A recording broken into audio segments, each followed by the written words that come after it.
दिलबे में छेद हौकर लियो एक सरवागे दिलबे में छेद हौकर लियो एक सरवागे दिलबे निकाले लाका हलकौड कटरावागे दिलबे निकाले लाका हलकौड कटरावागे पहिलो रिपोर्ट जाना बुरा हौ खबरवागे पहिलो रिपोर्ट जाना बुरा हौ खबरवागे दिलबे निकाले लाका हलकौड कटरावागे दिलबे निकाले लाका हलकौड कटरावागे दिलबे निकाले लाका हलकौड कटरावागे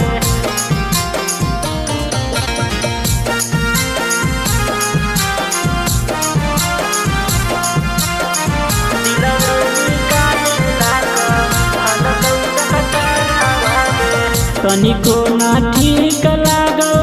हमर हालतिया गे ना जाने कहाँ लेके लोकी समतिया गे तनिको ना ठीक लागौ हमर हालतिया गे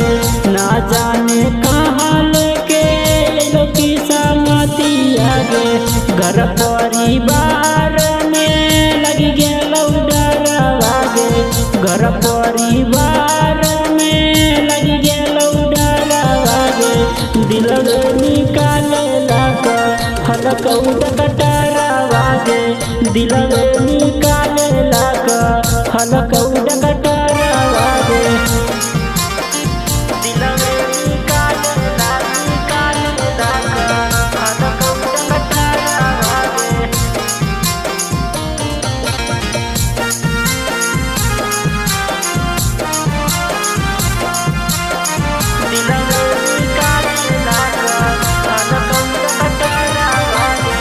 यतने दिन लिखल हलै जिए के जिंदगी आगे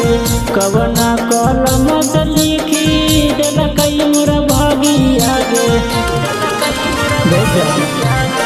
यतने दिन लिखल हलै जिए के जिंदगी आगे कवना कलम से हमार लिखी देलकै भागिया गे राजा के देखल पगली कबर चेहरावागे रोहित के देखल पगली कबर चेहरावागे दिलबे निकाले लाका हलकौड कटरावागे दिलबे निकाले